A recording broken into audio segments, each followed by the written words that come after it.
Alors aujourd'hui, on nettoie le Weber Bull. Et surtout, ne raccourcissez pas cette phrase.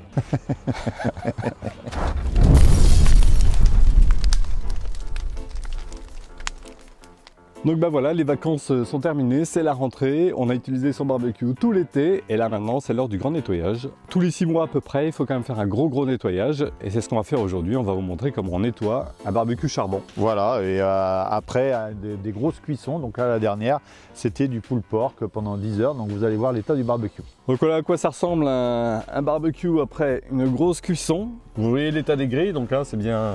Ah, c'est bien graisseux, c'est bien gras. Vous voyez également sur le couvercle qu'il y a du dépôt, donc ça méfiez-vous, il y a plein de gens qui pensent que c'est de la peinture qui s'écaille. Il n'y a pas de peinture à l'intérieur du couvercle Weber, ce sont des dépôts carbonés, donc ça s'enlève. Ce qui est important quand vous nettoyez votre barbecue, c'est d'avoir déjà des bons gants. Donc l'idéal ça serait quand même d'avoir des gants Mappa qui viennent jusque là, surtout quand on va utiliser des produits un peu décapants. Oui. Des lunettes également, donc ça c'est des produits qui sont pas forcément super green, mais qui sont efficaces contre la graisse. Oui. Ensuite chez Weber.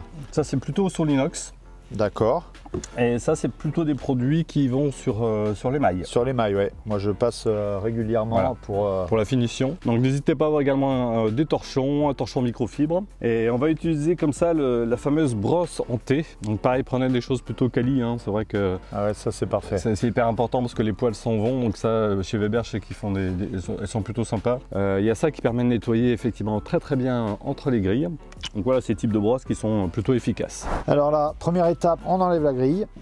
Donc là, les briquettes, vous les gardez. On enlève la grille foyer. Vous voyez l'état de la grille. On a accumulé toutes les cendres de tous nos barbecues de l'été. On va évacuer toutes les cendres dans le récupérateur de cendres avec sa petite poignée.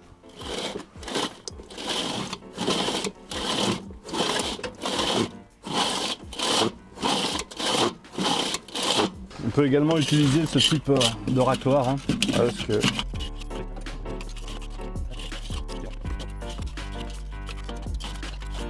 Vous voyez là on a enlevé plein de dépôts de graisse. Il ne faut pas laisser s'accumuler tous ces dépôts parce que quand vous allez tourner pour faire descendre les cendres, ça risque de vriller les ailettes et vous les abîmer et après elles ne sont plus du tout efficaces.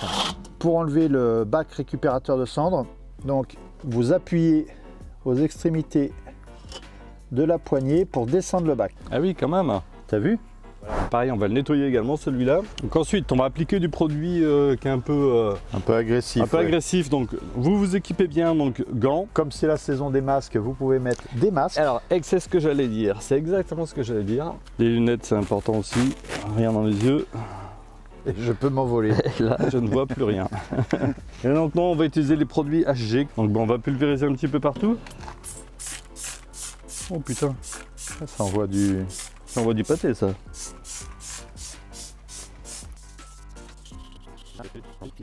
Donc on va faire la même chose sur la grille foyer et sur la grille principale.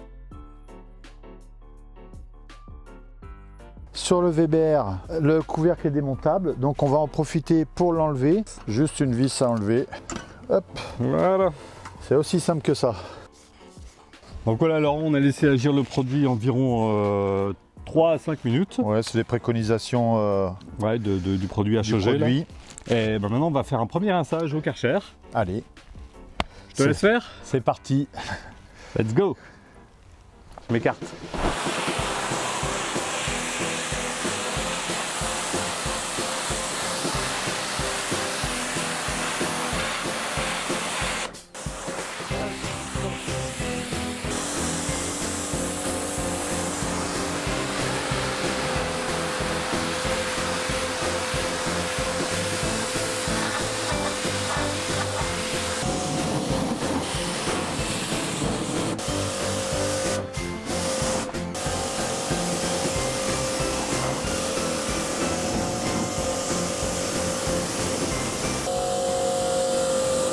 Et Laurent qui va sans doute avoir la médaille de bronze à l'épée.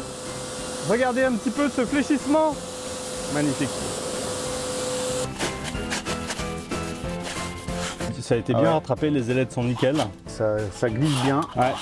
Donc la grille foyer, on va la remettre, mais Laurent, on va lui passer un petit coup avant dessus. On lui passe un petit coup avant pour enlever les derniers petits dépôts. Moi j'aime bien cette petite brosse pour la simple et bonne raison c'est que on a un appui assez proche de la grille et on peut bien frotter et enlever tous les dépôts. On remet la grille foyer, vous voyez, plus aucun dépôt de graisse, tout est propre, tout est parfait. Et du coup, on va faire la même chose sur la grille de cuisson. L'état de la grille de cuisson qu'on va remettre, voilà. Bon, c'est pas mal, hein, c'est propre quand même, c'est sacrément propre hein, par rapport à tout à l'heure. On remet le couvercle, donc là c'est assez simple à remettre, voilà, hop. Donc vous voyez, hein, toutes les traces de carboné, bah, ça a disparu, c'est propre. Hein. Le récupérateur de cendres qu'on va remettre, il y a 2 petits ergots de chaque côté, le même principe que pour l'enlever, vous serrez la poignée pour remettre, et voilà. Bon, le gros du nettoyage a été fait, Laurent, à l'intérieur. Maintenant, on va faire briller la bête. C'est ça, on fait le petit polish extérieur là.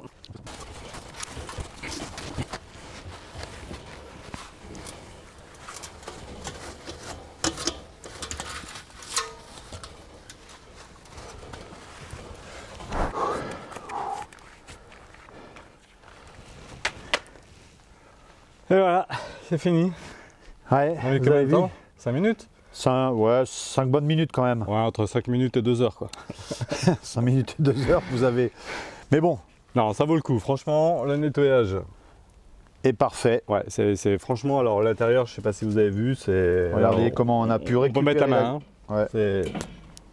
On a récupéré la grille vraiment de façon comme neuve, d'ailleurs. Les ailettes d'ouverture basse sont nickel, donc plus de soucis. Ça bloque pas, ça bloque alors pas. Ça, on le redit, mais il y en a plein qui vrillent leurs ailettes à cause de la graisse qu'ils n'enlèvent pas régulièrement. Hein. Donc ça c'est important parce que dans un SAV par exemple, c'est pas pris en charge. Hein. Donc on nettoie bien effectivement toute la partie foyer. Vous avez vu le couvercle, c'est également important de le nettoyer pour enlever ces petits dépôts carbonés. Alors c'est dommage parce qu'il pleut un petit peu, sinon on vous aurait bien montré, on se voit dedans. C'est parfait. Il y a un effet miroir. Il y a un effet miroir qui est parfait. Et c'est vraiment hyper important, même pour la cuisine d'extérieur, de travailler avec des produits propres. C'est pas parce que vous faites du barbecue que c'est obligé d'être dégueulasse. Donc c'est important d'avoir des produits propres. Donc entretenez bien vos barbecues.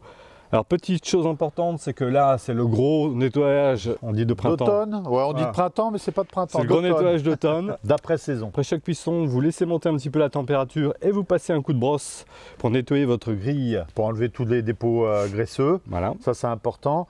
Et puis là, ce qui va être important, après ce nettoyage avec des produits un petit peu quand même agressifs, c'est de le faire monter en température et de laisser une bonne demi-heure avec une bonne chauffe. Exactement. À 250-300 degrés, ce qui va éliminer toutes les impuretés. Et ce qu'on va faire, Laurent, on va mettre, pour éviter que ça rouille également, ici au niveau de la grille, on va venir mettre un tout petit peu d'huile. Surtout pas d'huile d'olive, d'accord, pour pas qu'il y ait un petit goût rance. Et là, ça va venir protéger, et voilà. Donc voilà, important de bien graisser sa grille de cuisson. Donc si vous avez aimé cette vidéo, comme d'habitude, un petit pouce. Un commentaire. Et on s'abonne. Entertainment. Tout est bien graisseux, donc on va se faire un nettoyage annuel. Semestriel. Semestriel.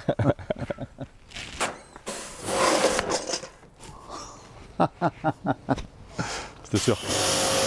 Tu crois qu'il va pleuvoir? Non, non, non, c'est le Karcher. C'est le Karcher. Les Jeux Olympiques à côté.